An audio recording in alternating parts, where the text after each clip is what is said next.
안녕하세요. 저는 인천에 살고 있는 35살 남자입니다. 이런 곳에 제가 글을 쓰게 될 거라곤 살면서 생각했던 적이 없었습니다. 최근 제가 겪은 너무나 황당한 일을 겪고 있는 분들이 있을까 싶어 쓰게 되었습니다. 그럼 제가 그동안 겪었던 일들을 부족한 글솜씨이지만 한번 써보겠습니다. 저는 어렸을 때부터 한자리에 앉아서 집중하는 일을 잘 못했었습니다. 주의 집중력 부족이라고들 하죠. 부모님도 걱정할 정도였어요. 하지만 부모님은 남자아이들은 원체 활동적인 거 좋아하고 집중해서 한자리에 오래 앉아있질 못한다고 생각하셨어요. 그래서 넘쳐 흐르는 에너지를 소모하게끔 하기 위해 스포츠 학원을 다니게 해주셨습니다. 그러다 태권도의 매력에 푹 빠져서 꾸준히 하다 보니 어느새 제 꿈은 태권도 선수가 되어 있더라고요. 운동을 하다 보면 한두 군데는 다치기 마련이지 않습니까? 저도 마찬가지였습니다. 스파링을 하다가 상대 기술을 어깨로 잘못 방어하는 바람에 어깨 쪽 연골을 다치고 말았어요.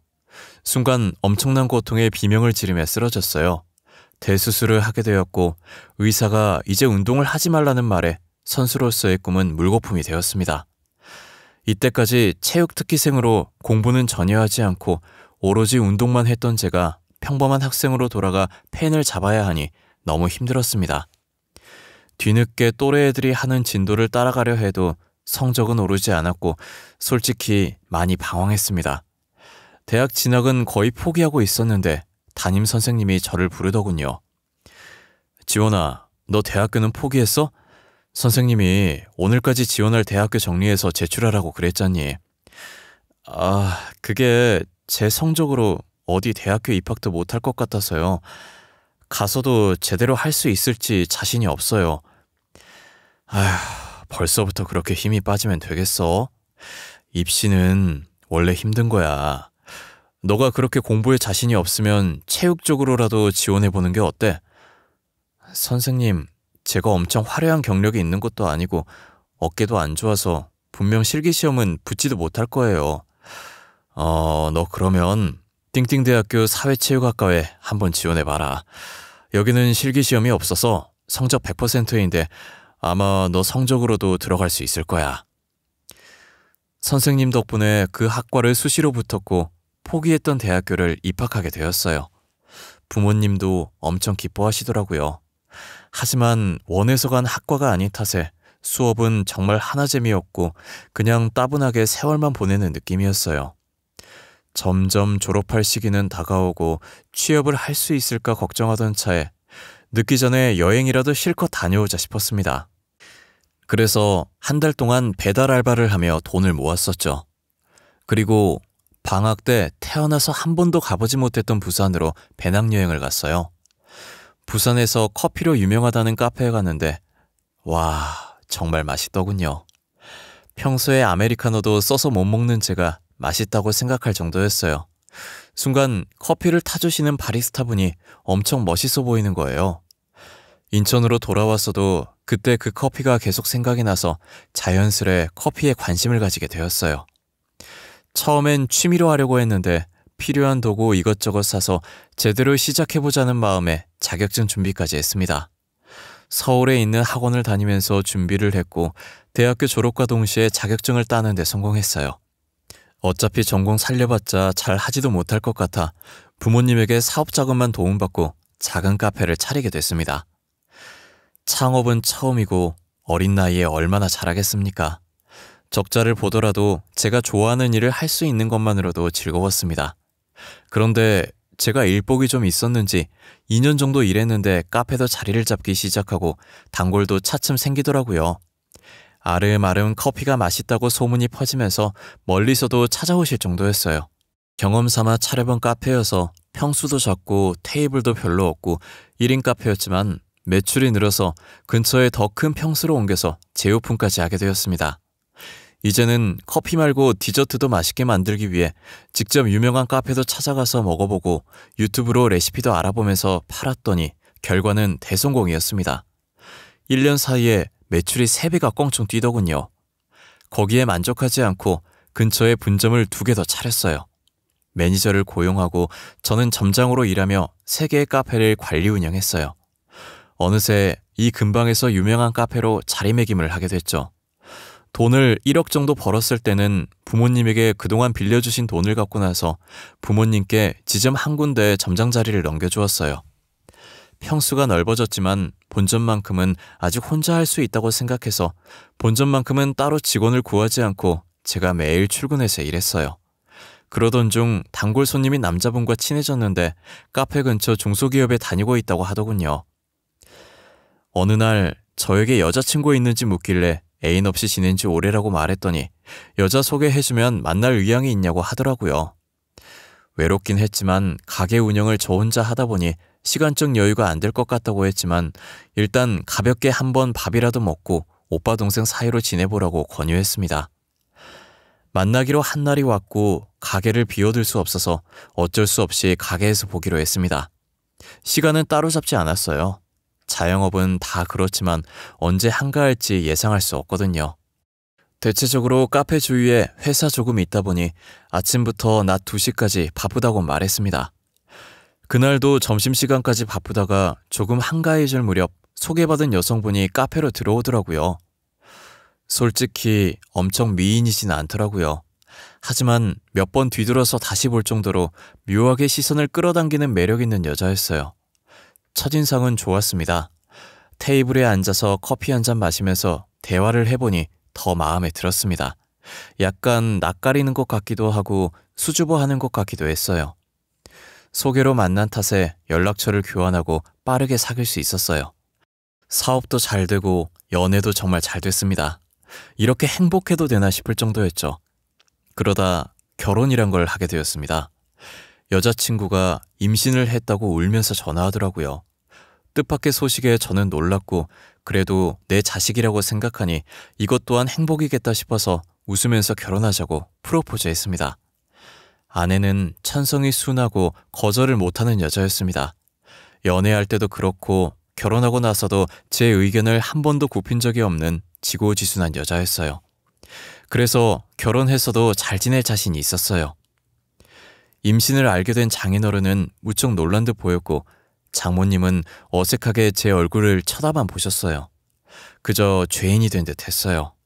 그래도 제가 평생 아내를 책임질 수 있다고 장인어른을 설득했습니다. 그러더니 장모님께서도 배가 더 나오기 전에 결혼식 얼른 올렸으면 좋겠다고 하셨고요. 하지만 장모님께서 집안 사정이 좋지 않아 결혼할 때 한 푼도 줄 수 없다고 하더군요. 솔직히 아내한테 돈을 바라지 않았습니다. 아내가 사회생활 한 지 얼마 되지 않았고 벌이가 좋은 직장도 아니었고 한창 젊을 때 제 실수로 인해 애엄마로 만들어버렸으니까요. 제가 모아둔 돈으로 신혼집과 결혼식 비용을 감당하지 못해서 결국 다시 부모님에게 도움 요청을 하게 되었습니다. 아내가 홀몸이 아니니 처가댁과 가까운 신혼집으로 구했어요. 그리고 아내에게 전적으로 결혼 준비를 맡겼습니다. 계속 미안하다는 마음이 들었거든요. 조금 과하다는 생각이 들긴 했지만 여자에겐 한 번뿐인 결혼식이니 아내가 원하는 대로 해주는 게 맞다고 생각했죠. 3일 동안 신혼여행도 다녀오고 나서 곧바로 아내를 산부인과로 데려갔습니다. 신혼여행 내내 많이 힘들어했거든요. 사실 신혼여행도 가지 말자고 했는데 아내가 가고 싶다고 떼를 쓰는 바람에 국내에서만 다녀왔는데 매일 밤 속이 안 좋아서 구토를 했었어요. 그리고 머리카락도 한 움큼씩 빠지더라고요. 역시나 의사 선생님이 쓴소리를 하시더군요. 사모분, 요즘 무리하신 적이나 스트레스 받은 적 있으시죠? 상태가 조금 불안하네요. 정상적으로 착상되려면 절대 스트레스는 피하셔야 돼요. 근래 결혼 준비한다고 조금 무리하긴 했어요. 스트레스는 글쎄요. 요즘 스트레스 안 받기는 어려우니까 별 수 있나요? 대하 상태가 조금 불안한 게 지금부터라도 최대한 집에서 안정을 취하세요. 더 이상 무리하시면 조기 유산될 수도 있어요. 조기 유산될 조짐이 있다는 말에 아내는 당장 휴직계를 냈습니다. 그리고 저도 카페에 매일 출근하는 것보다 아내 몸조리를 돕기로 했고요. 아내는 원래 몸이 약한 사람이었는지 남들보다 더 심하게 구토를 하더군요. 심한 입덧 때문에 음식을 먹지 못하니 아내는 점점 야위어 갔습니다. 그나마 달콤하고 상큼한 과일은 먹히는지 하루 종일 과일만 입에 달고 살았어요. 입덧이 지나고 나니 이제 먹덧이라는 게 시작되더라고요. 입덧은 냄새만 맡아도 헛구역질하고 난리였는데 먹덧은 안 먹으면 속이 울렁거린대요. 아내는 여름이면 딸기, 복숭아, 귤이 먹고 싶거나 겨울이면 수박, 자두를 구해달라고 했죠. 그래도 제 아이를 임신한 아내가 힘들어하면서 견디는데 이런 거라도 해줄 수 있어서 다행이었습니다. 어느 정도 아내 상태가 좋아지려던 참에 매니저가 연락이 오더군요. 점장님, 저 그만두고 싶습니다. 스트레스 받고 너무 힘들어서 더 이상 못하겠습니다. 갑자기 그게 무슨 말이야? 어떤 것 때문에 힘들다는 건데? 자세히 말 좀 해봐. 어떻게든 버텨보려고 했는데 그게 장모님이 너무 자주 오세요. 그뿐만이 아니라 지인들까지 데리고 오세요. 일주일에 한 번씩이 아니라 일주일에 2-3번씩은 오시고 계세요. 사위가 사장이라고 하니까 궁금해서 자주 오시는 거겠지. 매출이라도 올려주려고. 아니에요. 음료도 무료로 달라고 하세요. 한두 번이면 이해하겠는데 매번 올 때마다 무료로 달라고 하는 건 아니잖아요. 너도 알겠지만 아내가 젊은 나이에 갑자기 애엄마가 됐잖아. 내가 장모님이랑 아내한테 미안한 감정을 가지고 있어서 그래. 조금만 참고 장모님 요구대로 들어줬으면 해. 부탁 좀 할게. 매니저에게 힘들겠지만 장모님이고 장모님 친구분들이니까 요구사항 들어주라고 했어요. 이제 장모님도 제 가족이고 그 정도는 해줄 수 있다고 생각했습니다. 사위라곤 저 하나뿐이고 공짜로 음료 몇 잔 제공한다고 카페가 망하는 것도 아니고 장모님한테 안 좋은 소리 한다고 저한테 이득될 건 없잖아요. 매니저한테 하소연 아닌 하소연 같은 연락을 받고 한 달 뒤 다시 연락이 왔어요. 점장님, 도저히 못 참겠습니다. 이번 달까지만 하고 그만두겠습니다. 무슨 문제라도 있는 거야? 이유가 뭔데? 그때 다 얘기 끝난 거 아니었어? 점장님 사정 다 알고 있어서 어떻게든 참고 다녀보려고 했는데요. 진짜 장모님 해도 너무하신 것 같아요. 장모님? 그냥 무료로 달라고 하면 주라고 했잖아. 다른 문제라도 있어? 점장님이 힘들게 만들어 놓은 단골 손님 다 끊겼습니다. 지인들이랑 맨날 여기서 모임하고 큰 소리로 떠드는 바람에 민원도 무지하게 들어오고요. 매니저 연락을 받고 저는 바로 카페로 출근했습니다. 단체 손님들이 앉을 수 있는 자리를 놔두고 2-3인용 테이블 2개를 붙여서 카페 중간 자리에 앉아서 웃고 떠들고 있더군요. 그리고 매니저는 굳은 표정을 하고선 주방 가스레인지 앞에서 라면을 끓이고 있었습니다. 라면 파는 카페가 어디 있습니까? 카페 안에선 원두 냄새와 라면이 냄새가 섞여 역겨운 냄새가 나고 있었습니다. 그 냄새를 맡은 손님들은 인상을 찡그리고 짐을 챙겨서 자리에서 일어나고 있더군요. 정말 기가 막혀서 말도 나오지 않았습니다. 매니저는 라면을 들고 장모님한테 가고 있길래 손에 들고 있던 라면을 싱크대에 버렸습니다. 장모님은 얼굴이 일그러진 채 저를 쳐다보고 있었고 무리들은 수군거리고 있었습니다. 장모님, 지금 뭐 하시는 건가요? 저희 카페에선 라면은 판매하고 있지 않은데요. 친구들이랑 얘기하고 있는데 조금 출출해서 매니저한테 끓여달라고 시켰어. 어떻게 카페에 음료만 팔아? 배고픈 사람들은 어쩌라고. 저희 카페는 커피 전문점이지 식사까지 제공하지 않습니다. 장모님도 출출하시면 밖에 나가셔서 드세요. 지금 카페 안에서 원두 냄새랑 라면 냄새랑 섞여서 역한 냄새 나거든요. 최서방, 지금 말하는 게 왜 그래? 얘기하다 보면 배고파서 부탁할 수도 있는 거잖아. 내가 뭐 외부 음식을 배달시킨 것도 아니고. 배달 음식도 안 되고 다른 음식도 취급 안 합니다. 그리고 제 매니저는 제가 고용한 직원이고 장모님 수발 들라고 고용한 직원 아닙니다. 심부름 시키시는 거 그만두세요. 아까부터 말 참 이상하게 한다. 내가 부려먹는 거라는 거야? 내가 최서방 장모인데 그 정도는 해줄 수 있는 거잖아. 아니요, 안 됩니다. 매니저 고용주는 저 하나입니다. 그러니까 이제 그만하세요. 장모님 무리들 때문에 손님들한테 민원이 많습니다. 자주 오시는 건 좋은데 공공장소에서 예의는 지켜주세요. 내가 지금 못 배운 거라고 돌려서 말하는 거야, 최서방? 어디 사위가 장모한테 눈 똑바로 뜨고 바득바득 말대꾸하는 건데, 어? 그리고 내 귀한 딸 유부녀 되기 전에 임신시켜놓고 이 정도도 못해줘? 혼전 임신시킨 건 결혼 전에 찾아뵙고 죄송하다고 말씀드렸어요. 귀한 딸 저한테 맡겨주신 것도 감사하다고 말씀드렸고요. 저는 아내한테 잘하면 된다고 생각합니다. 제 아이를 가진 건 아내니까요. 네 와이프가 내가 배 아파서 낳은 딸이라고. 그 딸 엄마인 나한테도 잘해줘야 하는 게 당연한 거 아니야? 사위라는 게 내 친구들 앞에서 장모 개망신을 줘? 한참 장모님과 언쟁하고 있는데 입구에서 큰 소리가 들렸습니다. 입구 쪽으로 시선을 돌렸더니 제 부모님이 서 있더라고요. 어머니는 기가 막힌 표정으로 서 있었고 아버지는 어머니를 진정시키고 있었습니다. 제 쪽으로 걸어오시더니 장모님을 쳐다보고 화를 내기 시작했어요. 다급하게 저는 매니저를 불러서 손님들한테 사과하고 주문 금액 돌려드리고 가게에서 내보내달라고 시켰습니다. 제 개인적인 문제로 소란스러운 모습을 보이면 동네에서 소문도 안 좋게 날 거고 영업에 지장이 생길 것 같았어요. 사돈, 지금 이게 무슨 상황인가요? 왜 제 아들한테 고함을 지르고 계시냐고요?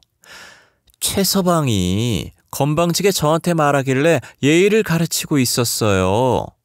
원체 가정교육을 제대로 받기는 한 건지.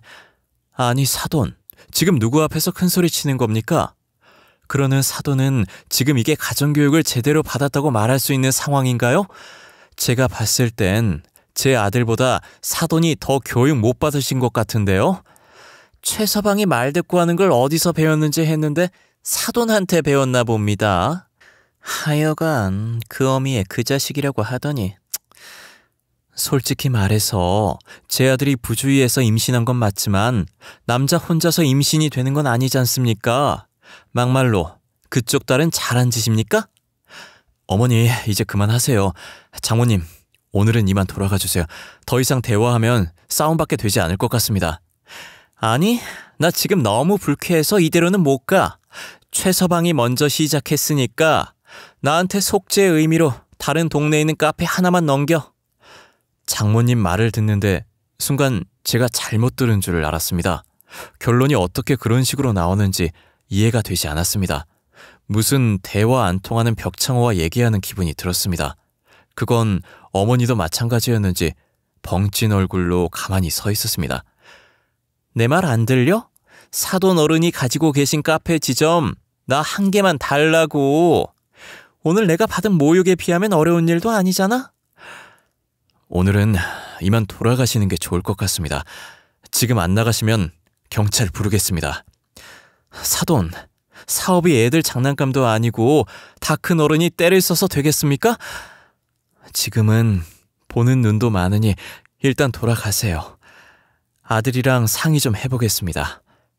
어찌나 고집불통이신지 생각할 필요도 없이 거절하려고 했는데 어머니는 일단 가게에서 나가게 하는 게 우선이라 생각하셨는지 장모님을 어르고 달래더군요. 그리고 제가 아무 말 없이 고개를 끄덕였더니 그제서야 만족하신 장모님이 친구들을 데리고 가게를 빠져나갔습니다.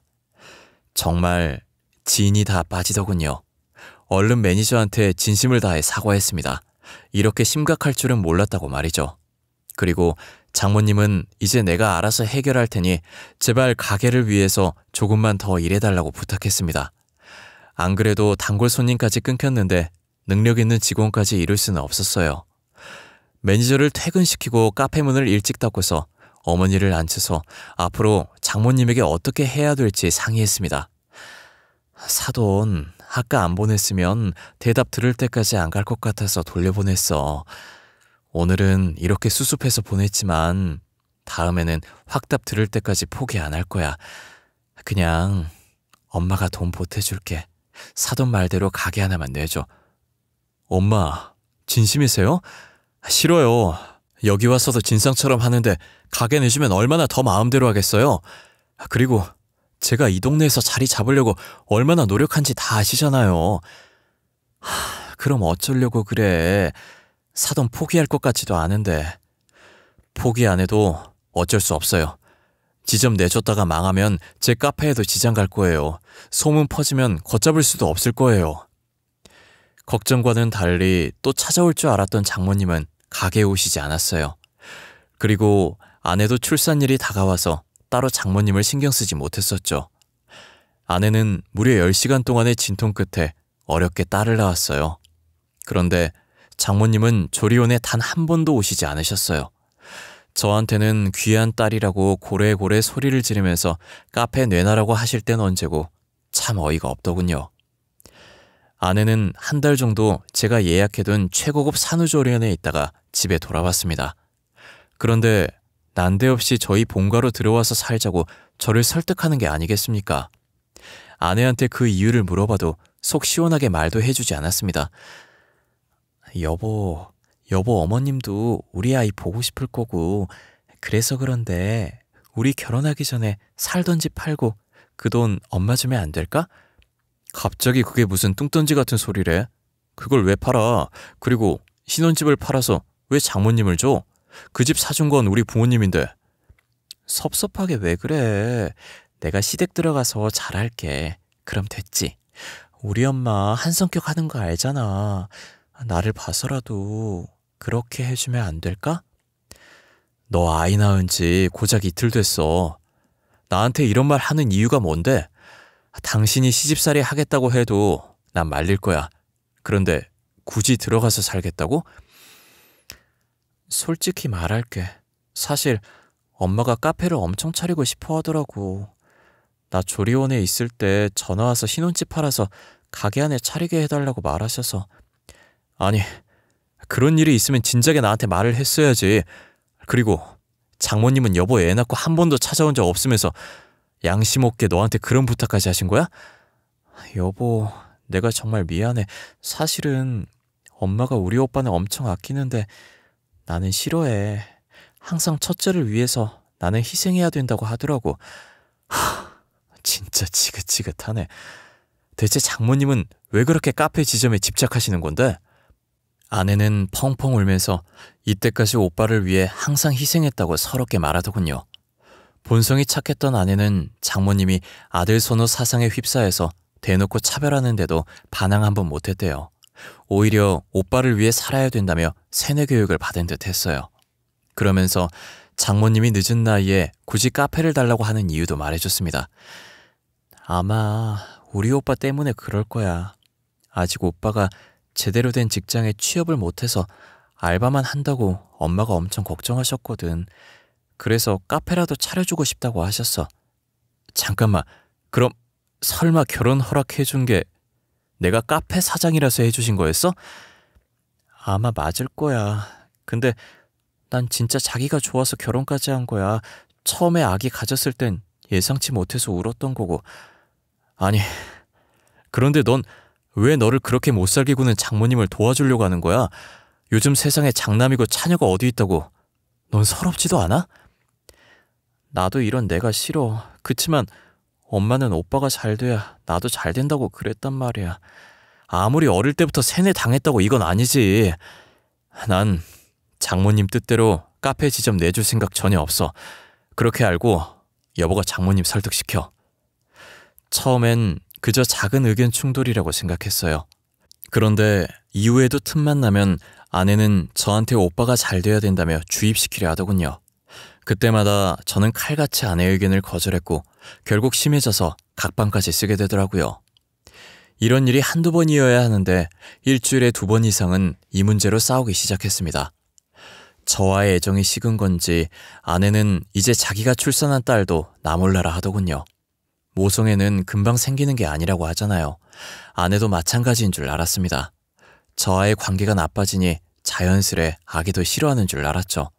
하지만 제가 없을 때 갓난아이 분유 타는 것도 귀찮아 했습니다. 심해도 너무 심했어요. 그때부터 육아는 온전히 제 일이 되었고 카페 출근하는 것도 포기했습니다. 속으로 아들인 줄 알았는데 딸이라서 실망하는 건가 싶기도 했어요. 사실 산부인과에서 초음파를 보고 분명 아들 같다고 했었거든요. 그런데 손가락을 잘못 봤다면서 딸이라고 말하는 의사 말에 아내가 실망하는 표정이 보였습니다.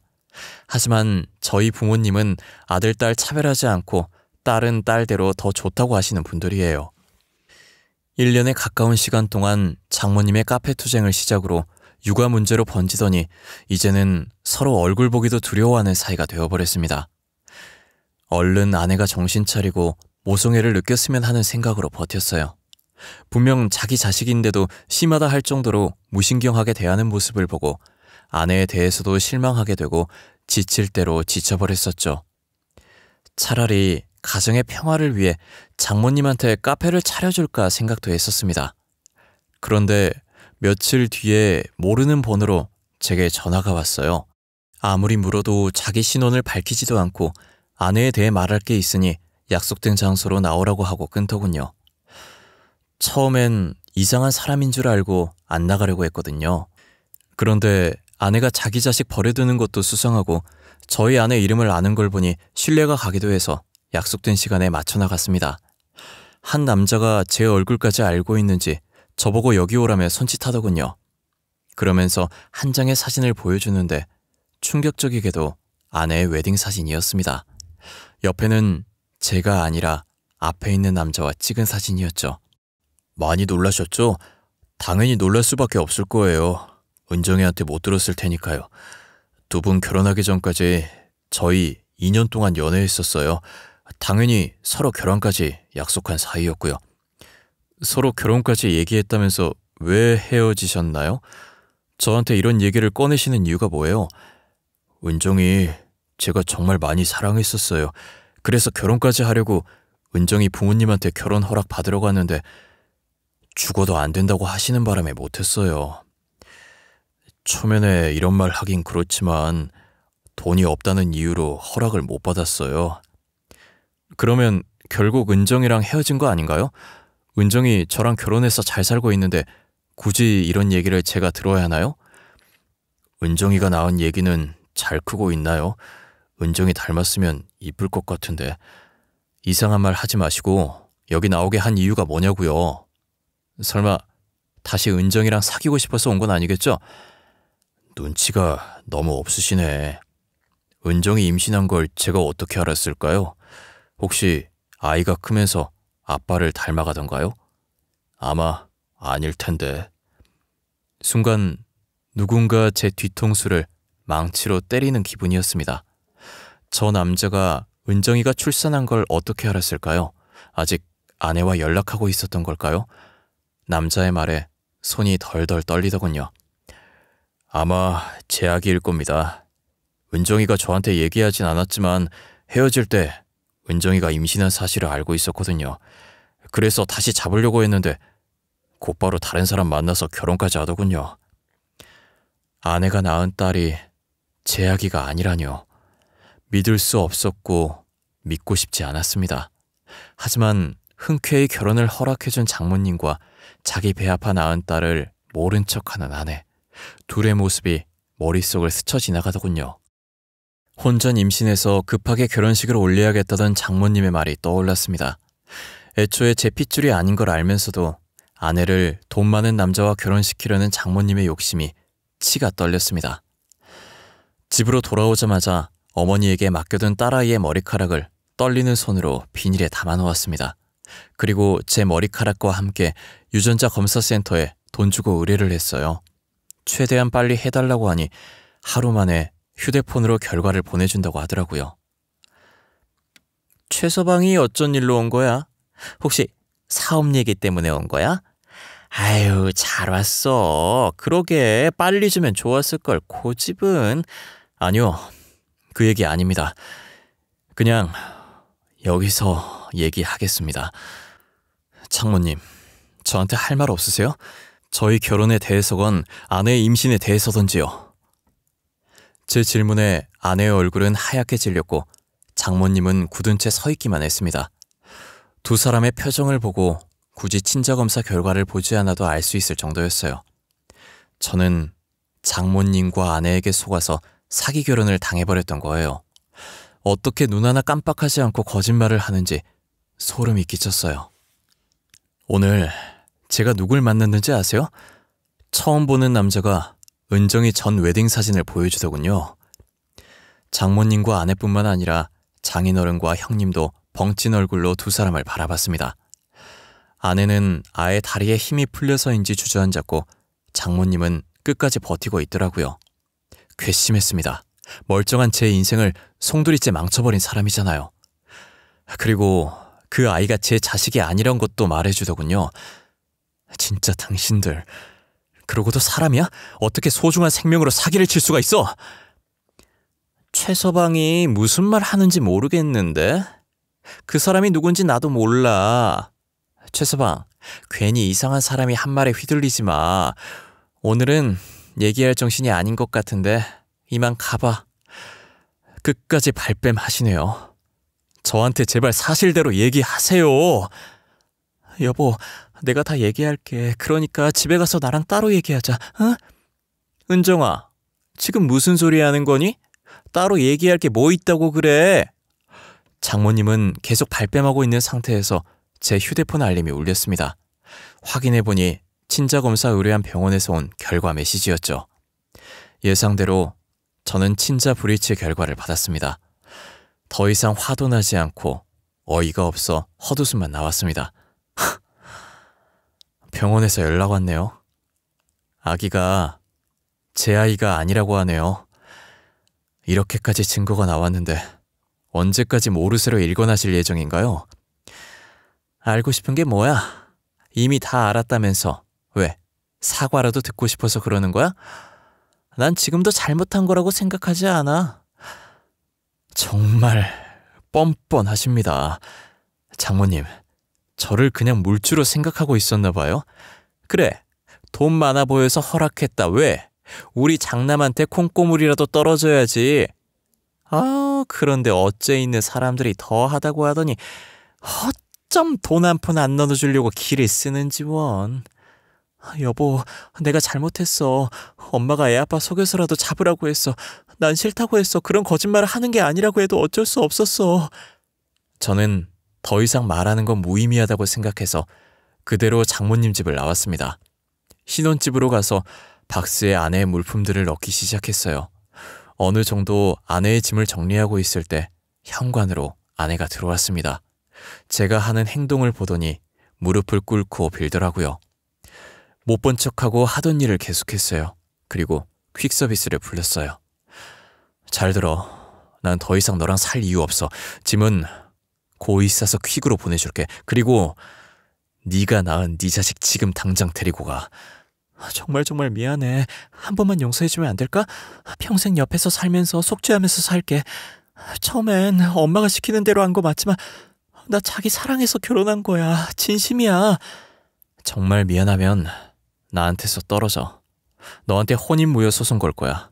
니네 엄마한테 손해배상 청구할 거고 마음의 준비하라고 미리 알려주는 거야. 그렇게 아내를 집에서 쫓아내고 변호사를 선임해서 두 사람에게 민사소송을 걸었습니다. 저한테 매일 빌면서 연락 오는 아내한테 별 감정 따위 들지 않았습니다. 오히려 평생을 장남에게 치여서 자기 의견 따위 없이 살아온 아내의 인생이 불쌍하고 가여워 보이더군요. 2주 후 법원 출석장을 받았는지 장모님께서 연락이 왔었어요. 또 뻔뻔하게 죄를 인정 못하고 소송 취하하라며 화부터 내시더군요. 장모님의 성질이 더러운 줄은 알고 있었는데 법적으로 잘잘못을 따지자는데도 저한테 전화로 욕을 그렇게 하는 걸 보니 참 못 배워먹은 사람이구나 싶었습니다. 저희 부모님은 제가 하고 싶은 대로 하라고 비용까지 전부 대주신다고 했어요. 처음엔 어머니가 아이가 불쌍하다길래 우리 자식 아니라고 정태라고 했습니다. 저라고 안 그러고 싶겠습니까? 아내가 방치한 아이를 1년 동안 저 혼자 키웠었고요. 그런데 딱 하나, 장모님 때문에 그쪽 가족과는 인연을 끊고 싶었습니다. 만약에 정 때문에 아이를 거둬들이면 나중에 무조건 돈 내놔라 할 인간이었거든요. 장모님이 제 부모 욕까지 하면서 성질 돋구길래 무릎 꿇고 빌면 생각해보겠다 했는데 자기 자존심이 먼저인지 머리 회전이 느린 건지 죽어도 사과를 안 하시겠다고 하더라고요. 그냥 제가 먼저 전화를 끊었습니다. 이 글을 적으면서도 소송은 계속 진행 중이었고 어제가 마지막 선고날이었습니다. 아내는 더 이상 아무것도 할 수 있는 게 없다는 걸 알고 소송에 항소하지 않아 패소했고요. 그런데 장모님은 결과에 승복하지 못하고 화를 내다 법정에서 쫓겨나 버렸어요. 이제 장모님도 아니군요. 아줌마네요. 그 성질 더러운 아줌마한테 그동안 카페에서 영업방해로 피해받은 금액과 무단 취식하면서 매니저 힘들게 한 정신적 피해 보상금까지 한 번에 소송 걸어서 총 1,000만 원 받기로 결정났습니다. 길었던 손해배상 소송에 정말 힘들었습니다. 그런데 웃긴 건 전처는 장모님한테 문전박대를 당했다고 하네요. 장인어른은 장모님 기에 눌려서 절대 자기 의견 안 내세우는 사람이었거든요. 그런데 보다 못해 아내를 감싸고 놀자 장모님이 장인어른까지 쫓아냈다고 하더라고요. 결국 전처는 전 약혼자에게 염치불구하고 연락했다고 합니다.